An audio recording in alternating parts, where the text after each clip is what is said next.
your body is your income. Like, Yeah. I know you guys have other stuff, but for the most part, your body. Yeah, we're like strippers. In a way. Facts. In a way. Facts. In a way.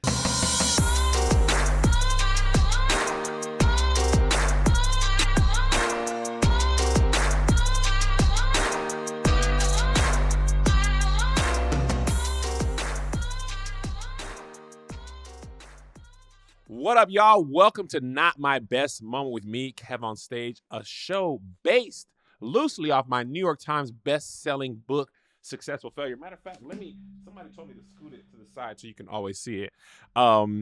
It's where I talk to athletes, artists, entertainers, and friends about their failures and what they learn from them. Today, we are joined by Syd and TP. Their full names, Sydney Colson and Theresa Plaisance. You may not know them, but if you don't, you may know them, but if you don't, Sydney Colson won a national title as a senior at Texas A&M in 2011.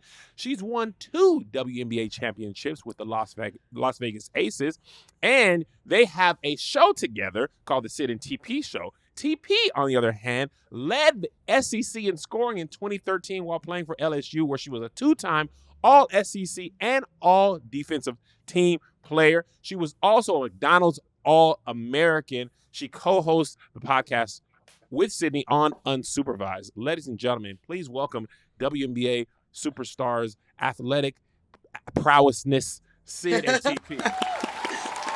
Thank you, Kev. We've never had that kind of intro before. Oh, Kev. that's That good, was because that's incredible. all the good things about you that we're going to talk about. This is all about your failures. That's all the accolades. We know why you're here. Yeah. Let's talk about what we don't know. Syd, let's start with you. You recently tore your ACL playing in your last season. Is this the first significant injury of your career?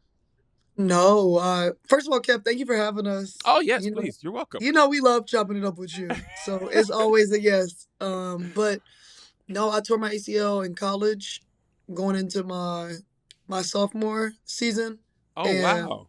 I was supposed to be starting that year because the senior. Syd, you actually got to tell that story. Story's because I was supposed to be starting my sophomore year because the senior had graduated. So I'm like, cool, like it's about to be my turn.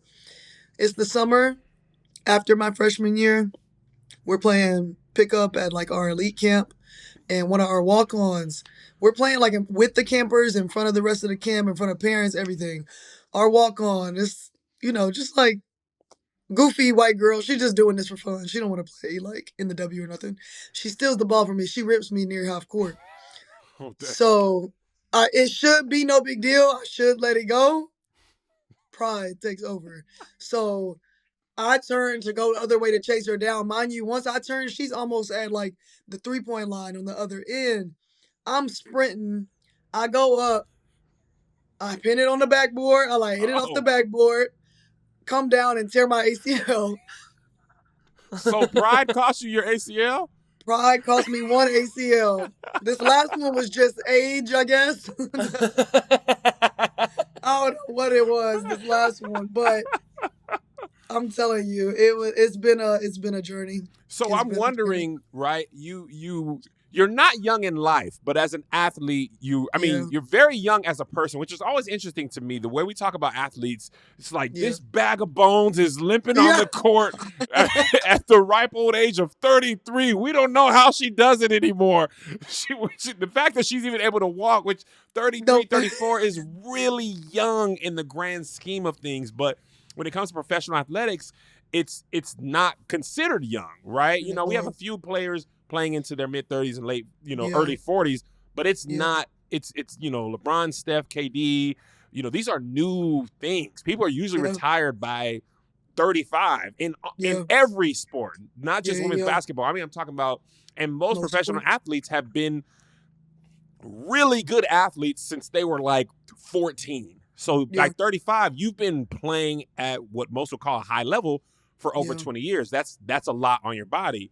Syd, I'm wondering, when you first realized you tore your ACL, were you immediately like, can I even return from this? Or where are you even at mentally now? Yeah, when I tore it, I knew what it was. I'm like going down. So a ball was like coming toward me. It had bounced. So I'm going up to grab it to like rip through because I see the defenders coming at me. So I'm about to like rip through to take off to like go drop to the basket.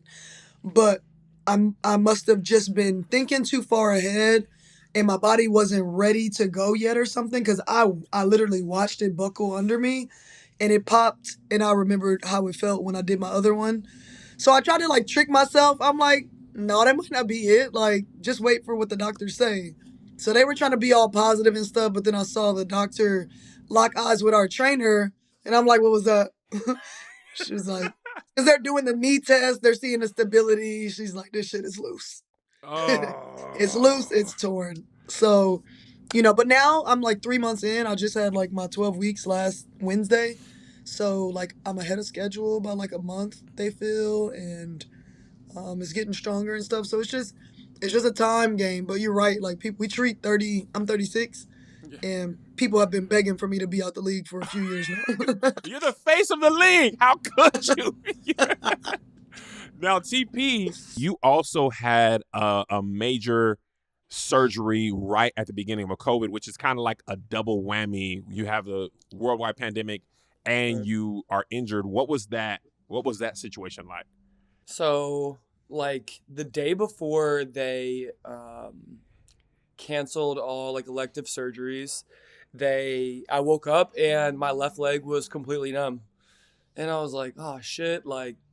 One day you wake up, your left leg's numb. The next day you're dead. So I didn't know what was really going on. Like my back wasn't really hurting me. I was just I was very confused. I went to the doctor, and he was like, "Yeah, your back's pretty messed up. You're gonna need surgery. But we're gonna have to put off for a while because you can't.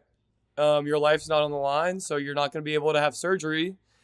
And I was like, yeah, but what about like my career or the fact that like I can't feel a leg? That's actually insane. So I had to wait like 3 months ish in order to have that surgery. With no feeling in your leg the whole time?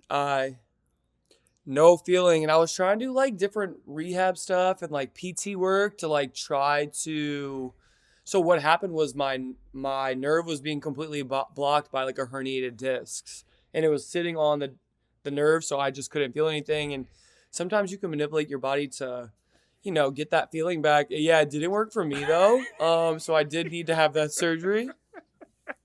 So when I had the surgery, everything went really well. I woke up from the surgery. I couldn't feel my left leg. I was actually super disappointed. Like, y'all said I was going to be able to feel this leg again. I wasn't going to do surgery just to have surgery. Like, I wanted, feeling back in my lower extremity. They're like, yeah, no problem. It'll happen. It'll come back. It'll come back over time. Nerves take a very long time to grow back. Sometimes it is permanent and there's nothing that you can do about it. And they grow like 1/3 of a millimeter a day or something like that. Oh my God. Back. So I'm also 6'5", so it took a lot longer to reach down to my toes. But we eventually got there. And then two weeks after that surgery, I was going to physical therapy, and my physical therapist was like trying to just like cup some scar tissue that I had like in my scar, but busted my scar open. I then went home that night. I had a softball on my back, and I called my surgeon. I was like, "Hey, something isn't right. I'm running a fever," and he was like, "You need to come to me ASAP." I live in New Orleans. I went to my LSU surgeon back at school. So I drove an hour and a half. They put me in an MRI. They were like, oh, yeah, you are millimeters away from having a spinal infection. You need to hop on the surgery table right now. I said, right now? Like, I'm not even, like, dressed right. Like, I didn't even come prepared for this. They literally took somebody else off the table. And I'm, like, getting rolled back thinking, like, I didn't even get to mentally prepare for this moment. I didn't think it was going to be all this. So I had a second back surgery to clean out the infection, because if it would have gotten into my spinal canal, then it would have gotten to my brain, and then I would have been fighting a brain infection, and it was like millimeters away from that. So that was also all during COVID. Oh my God. Gracious, you just kept going with stuff. I'm like, And then no, I'm just kidding. That was it for that story. Actually, there is more. We had to go to the bubble, yeah. and so I didn't go to physical therapy. I was convinced to go to the The bubble WNBA because season bubble. they told me the WNBA bubble because we played our season Yeah. in Florida, and in the bubble. They told me that like I wouldn't be able to recover like just in general pop because No, of like gym COVID pop. and COVID restrictions. So Gym pop. You in solitary confinement? I mean, kind of. The bubble was low key solitary confinement. But I wouldn't be able to recover because you weren't able to get into physical therapy. You weren't able to like do anything. So my best bet was to go to the bubble, which was an adventure in and of itself. So That's yeah. How do you, man? You both of you are, you athletes, and I'm sorry, I forgot to mention TP won a championship as well. It was at the bottom of my notes. That's my bad, TP. I don't want to disrespect your career. No, that's okay. That's okay. Everybody else does it so good. You guys are like, man. So your body is your income. Like, I mean, I know you guys have other stuff, but for the most part, your body. Yeah, we're like strippers. In a way. Facts.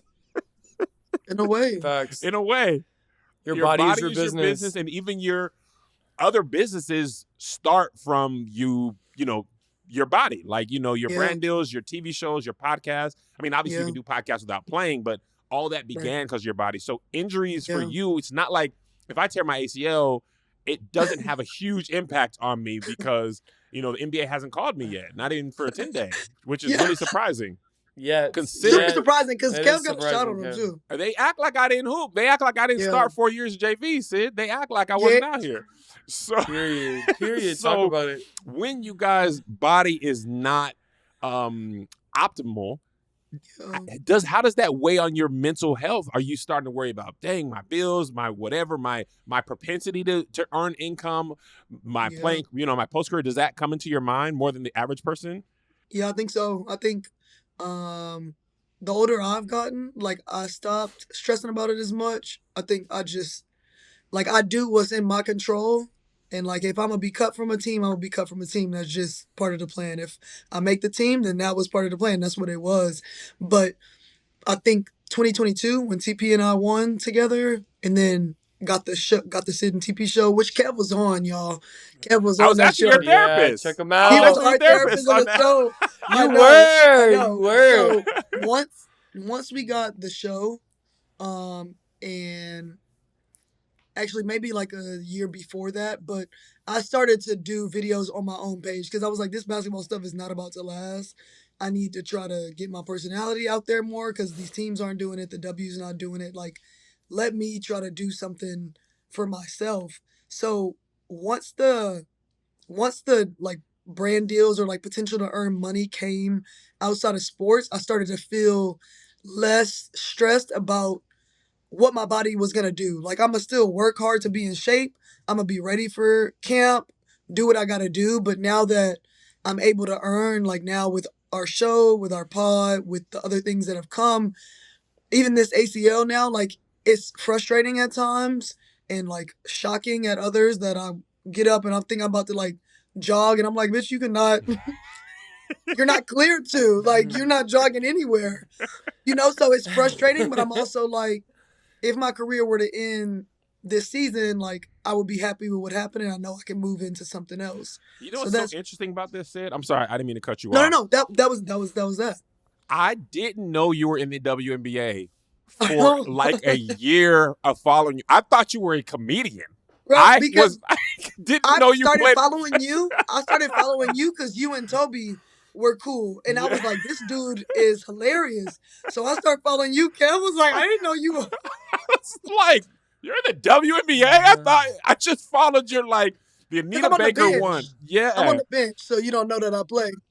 No, you weren't posting your highlights. Not posting nothing about basketball. It was just. I wasn't on the court. I wasn't touching the court. It wasn't the show. This is actually something I want to talk about. You both have a very jovial approach to your playing time, your playing career. But I want to be clear.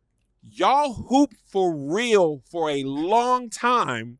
And Yeah. if you get to any professional sport ever, Yeah. that means at one point in time and for a long point in time, you were the best at your position on your Yeah. team for a long time. Now, you guys are very funny about it, but you guys can play basketball very well.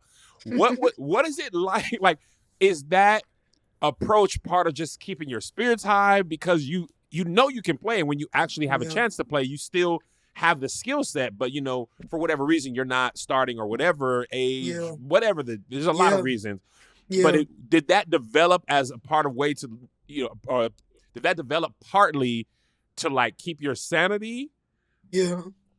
What do you want to take it And to? that's for both of y'all. I just think that like in basketball, everybody's going through a really hard time. Like even when you're having fun, you're grinding. Practices are hard.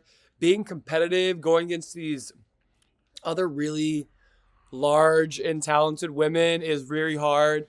And there needs to be someone to keep the energy high. Cause like you can go through hard things and be miserable, and you can go through hard things and try to laugh and giggle through it all. And I think that at a very young age, especially being on a team, I love team sports because I think relationships for me were the best part about the entire game in and of itself. Yeah, I love basketball. I was really good at basketball, but I really loved hanging out with Yeah. my friends and like being a part of that. So I think that, and also when you're with your friends, you want everybody to succeed. You know, everybody's kind of going through it.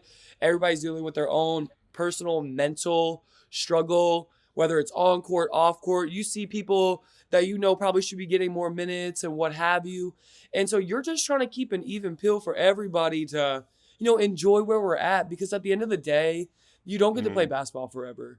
The ball stops bouncing, whether you're Michael Jordan or you're Syd and TP. Every single person Mhm. retires, and you want to make the most out of your career while you have it. And I think that was my mom's also a basketball coach, and she's always been big on just team environment, team environment, team environment. And the best way I felt like to have a team environment is to get everybody laughing and having a good time, even when the times aren't necessarily the best. Yeah, for me, I think mine was like like coming out of my city, I'm like one of the top point guard, one of the top in the nation before I'm going to college. In college, okay, now you're in a situation where everybody on their team was probably the best from their city and from their team, and then you get to the W, even more so. So I'm like, I've always had a good work ethic. I'm gonna work hard. I'm gonna be prepared for stuff. I'm gonna go hard in practice. But I started seeing, I'm like, oh, so this what y'all like from that state. Like, I'm seeing how other people work, and I'm like, I don't want to work that much, girl. Like, you got it.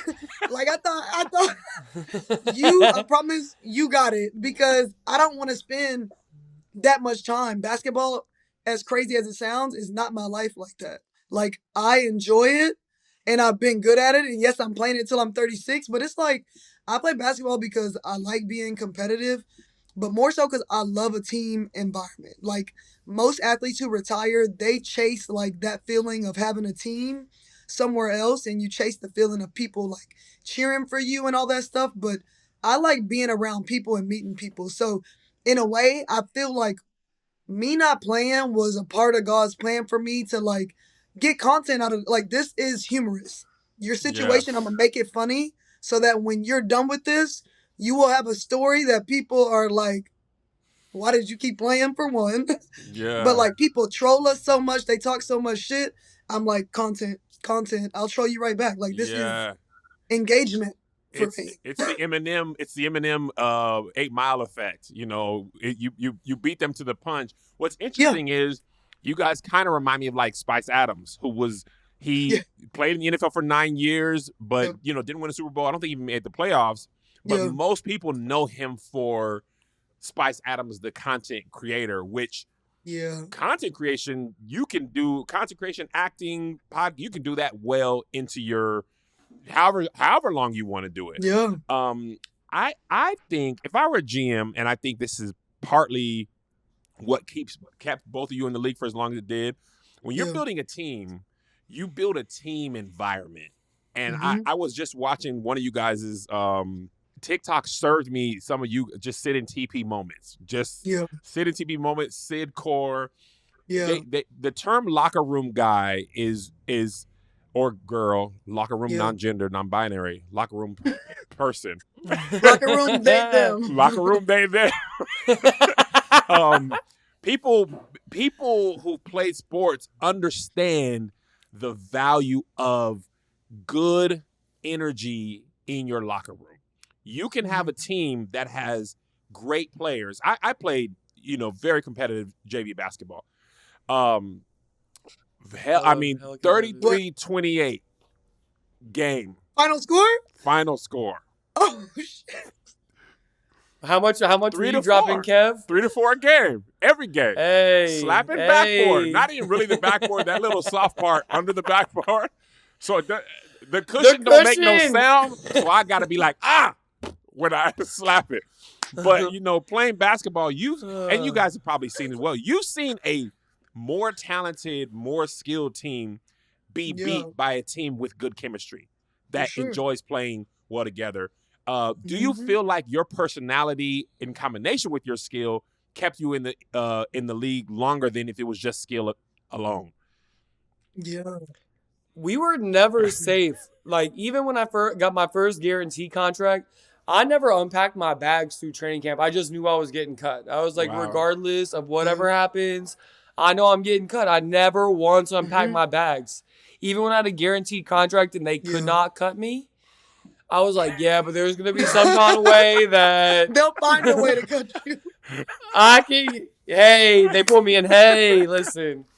But to your point, Kev, like, I think, like, some of the most talented teams I played on were probably some of the most, like, toxic, I think. And I think that if some of the teams I would have played on would have just had the mental of the game and, like, the togetherness and, like, the sisterhood of playing basketball, we would have been, oh, my God, we would have been good. But we had that, there's something that you can never overcome if you don't have the correct mentality. And when there's only one or two people in the locker room trying to, put out this little fire over here and put out this little fire over here. I got pulled in my GM's office and he was like, hey, you're the glue. We need you to handle this. I was like, you're the GM. Me, I'm on vet minimum. Like, I don't even get paid enough to play the game, much less all this side hustle stuff. You get paid for this side hustle. So I might get a therapy degree after this. No, for real. I think about that sometimes, and I'm like, people treat it like we're ass. I'm like, you still, even if you're the worst player on a W team, if you're like the locker room, like, you still have to practice. I still have to go up against the person in my position that's starting. Like, actively every day. So I still have to be in shape. I still have to do everything else to prepare, but I'm just not getting the same playing time. But, like, I don't know. I never felt like, I feel like God made me to be who I am. I'm going to stand out wherever I am. You don't have to give me minutes. I'm going to just stand out for the person that I am, because that's just, to me, how God created me. So I'm not tripping about not playing. If a coach doesn't want to play me, that's their decision. What can I do? I guess that was in the cards for me. But I'm damn sure going to have a good time at it. Like, I'm not going to sit here on the bench and not crack jokes and not have fun. Like, that would make it doubly worse. Yeah. That would make it... And also, like, we play overseas. Like, Kev, you're probably going to think I'm lying. I've had 65-point games, 55-point professionally. I don't think you're lying at all. 45-point games. I don't. I've had like 35 rebound games. And then in order to be on a team, you have to be a good teammate. And good teammate isn't just like, good job. It's like sacrificing. You know that you're capable of doing something. You have to put your agenda and yourself aside for the greater good of the whole team. And there's a select few of us that do that really well. There's a select few of us that do it, that don't like it. And there's some people that just are like, don't believe in it at all. And that's fine. But like, some of us have to play that role, and that's totally okay. And like Syd said, like, we were built for this. We were built to just spread joy and laughter. And I think that, like, maybe that was our purpose to play basketball. So interesting. In comedy, it's very similar. Me and Tony tour with Yeah. Brandon and Tahir. Yeah. And So funny. Y'all are so hilarious. man, but part of it is like Brandon and Tahir are really fun to be around, especially Brandon Lewis. He is Yeah.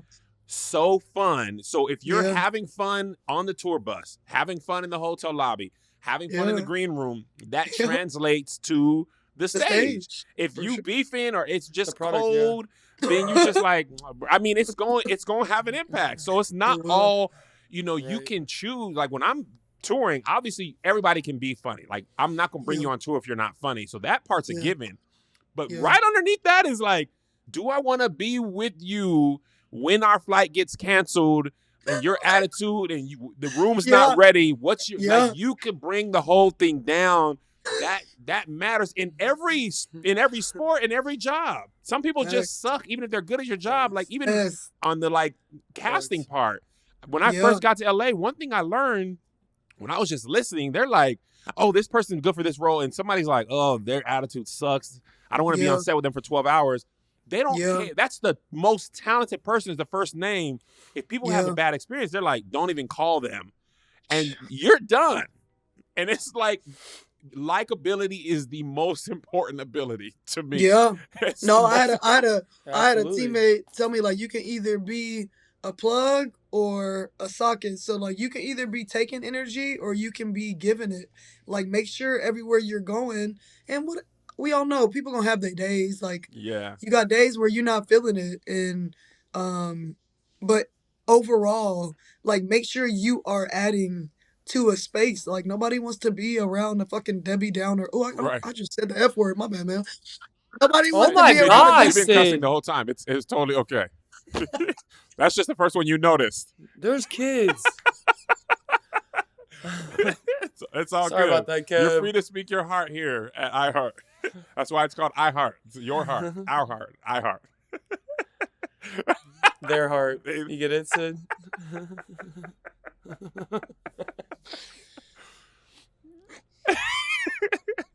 Kev, shut up, bro. God. That got me. That got me. That got me. I want to ask you something, TP. Now, you were McDonald's All-American, and then so if that's top 24 in high school of all basketball players that year, then you go to LSU and you sit on the bench for 2 years.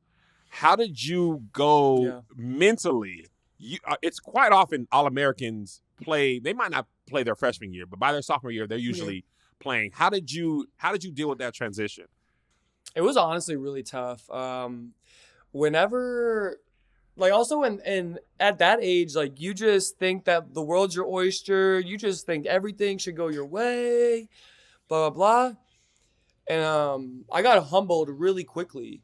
And when I got to school, and this was before NIL and the transfer portal, like you didn't leave unless you were like really going through it. And not to say that I wasn't really going through it. I just loved LSU so much that like the school itself and like my teammates were the biggest reason that I stayed. And I think that's really where I learned about like who I was, not necessarily as the best player on the team. Up until that point, I was like 6'3" in high school, playing 1 through 5. Like I was doing it all. And then I got to college and I'm around these All-Americans, these really awesome like upperclassmen. And I started to learn about who I am as a teammate. Not that I was like a bad teammate before, but I really had to pour in. Like my rookie year coach, his name is Fred Williams. Fred Williams told me that you need to always maintain value. And your value might not be points. Your value could look like anything, but you need to maintain your value. And I didn't know this back in the day, so I don't know if I was like a prophecy or something. I just like knew what was going on. But I had to start doing other things that made me feel like I had value on the team. I was a great teammate. I was grabbing people waters. I was working my butt off. And then I knew one day I was going to get playing time.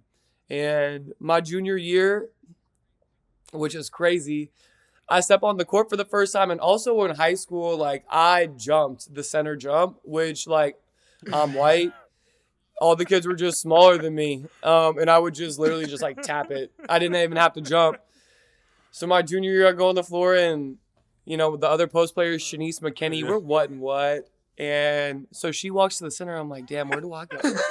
I'm looking around. Like, I don't want to ask. This is my first start. I can't be like, hey, where do I stand? They're definitely going to pull me. I'm never going to play again.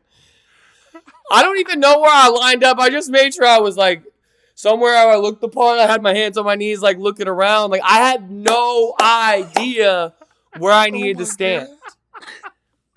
Yeah, so you guys are funny without trying because said, and I was the player. Then when I got to LSU, I had to learn how to be a teammate.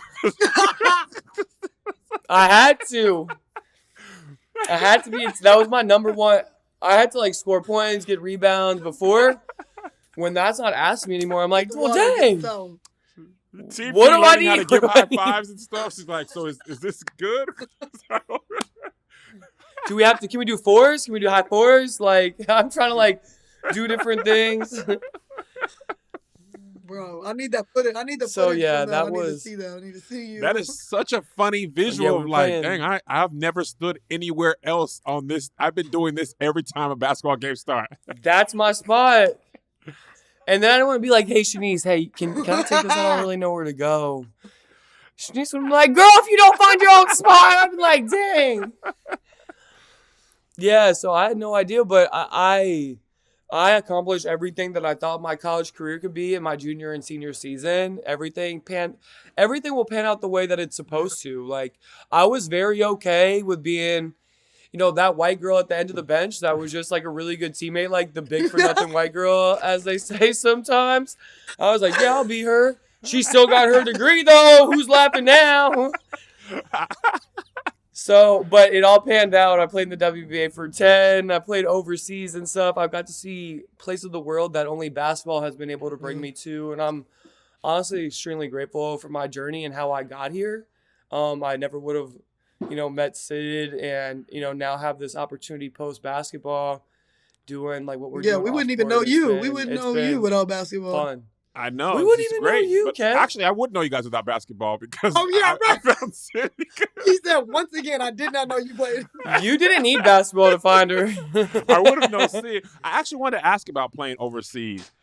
What is that like?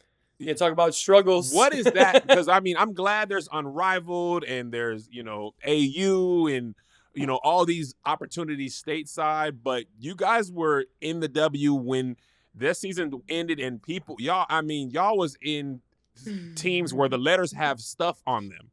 Like, yes. You show up to a team and you're like, how do you just like, what team am I playing for? Syd, your team in 2018-19 has there's Slessa Rohrklau. Ruswolf. Is that how you really pronounce it? Ruswolf.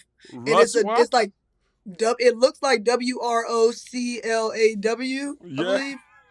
But their W's are a V sound, the R's are like a W. It's just like, what are we doing here language wise? Everybody get on one accord. But playing overseas was, you just got, it's time away from family. You're really evaluating life overseas. Yeah. Is this what I want to do?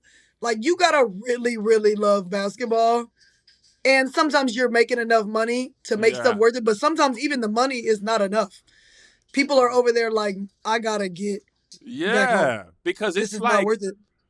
Foreign country, far from family and friends, missing stuff. Like, it's not like, language barrier. Like, Kev, I was like one of 4 Black people in a town my first year in Poland. And I'm counting some mixed people. We saw 5 people in the town fully Black. There was a Black mom and then some mixed kids. So I guess 6 in the town that we knew of. So we would be like I'll be in the grocery store and they hadn't seen Black people in real life. So I guess it's kind of like if you were young and you saw a celebrity on TV and then you saw them in real life, it was like, oh shit, they exist in real life. Yeah. Like, I didn't think I would ever see them. So I'll be like in an aisle looking for stuff. At the end of the aisle, they're like poking around, following me throughout the store. But never saying anything, just watching. You have paparazzi no, it was just, you. It's just real culture shocks over there. Like, you're in places where they're not speaking English. Absolutely. They don't have Black people there. So I'm like, all right, for a multitude of reasons, I gotta get the hell up out of here and quickly. But TP done played in some wild places. Like, yeah, I was looking at you, TP. Were you in China with Sun? China twice. I caught COVID there, and they didn't know that it was COVID. I was diagnosed with pneumonia and an unidentified virus. That was Oh talking my about God. struggle. They told me I was faking. I had like a 104 fever for like 6 days in a row, and they're like, "You have to play tonight." I was like, "I can't even stand up without passing out. There's no way I'm playing in the game." They're like, "Oh, but she's when being you're the dramatic." American, they need you, Kev. So like, she's dropping like 60. They're like, you have to play. We can't lose 60 points. They're like, "It's fine, just 20, just 20." I was like, "I can't. I can't." It's crazy. What I got pulled into the GM's office, and I was in China, and my translator was like 100 pounds soaking wet. Her name was Ashley. So the GM says something to me. I look to Ashley. Ashley tells me what he said. I like look back, and then all of a sudden she was like, "Yeah, we need you to have 50 points and 30 rebounds a game." I said like 1-5, 1-5, and she was like, "No, 5-0, 5-0." I was like, "What?" I'm not getting paid 5-0 money. This is actually crazy that I'm like, we're having this conversation. I also was replacing Asia Wilson, who wasn't averaging 50 there. So they let, or Asia left. I don't know if she got hurt or whatever, and they brought me in. And all of a sudden, you want like a better player than the best player in the world? I'm sorry. We need to reevaluate what you're looking for out of the situation. 5-0. You said, I'm going to give you what you paying me for. I'll give you 27. You're paying me for about 25 a game. A few rebounds here and there and some high fives. I'm going to be a good teammate. Everybody's going to have a good time here. Let's go. Let's go. Nobody spoke English so much so that like sometimes my team was so bad. But also my team was like a new team.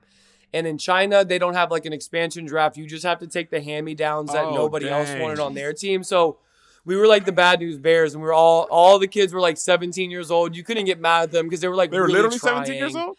They just literally 17 years old. Kids. We had like 15-year-olds in our practice sometimes, and the coach is yelling at her. I'm like, she's a child. But he was an alcoholic and a narcissist, so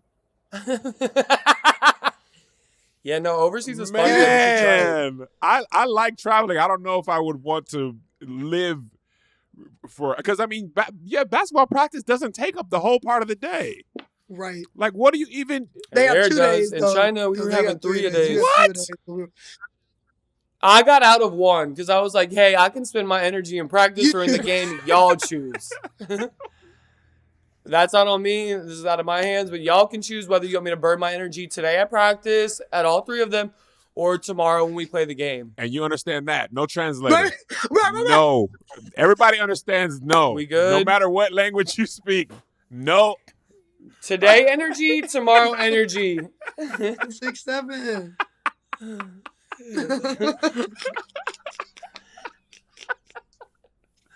Oh, So, Kev, you know what? We're going to, after Sydney comes back from her ACL, all 3 of us are going to go play overseas. We're just going to find any team willing to take us. And let Kev come. You're coming as well? No, thanks. Kev can just come watch and see what it's like.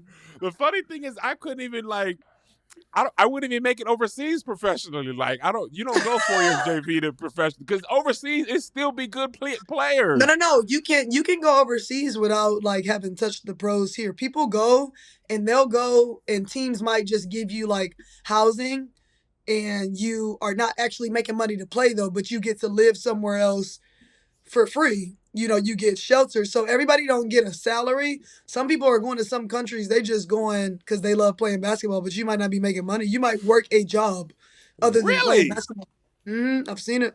They also might put you on like a one-winged airplane trying to get you home because they don't want to pay for you if you didn't, put up the numbers that they wanted. But that's on them. But we might be able to find Kev a team. No, Kev could probably go somewhere. You could probably make 1,000. I say you can make 1,000, but you're gonna have to work another job there. 4 digits, baby. So let us know.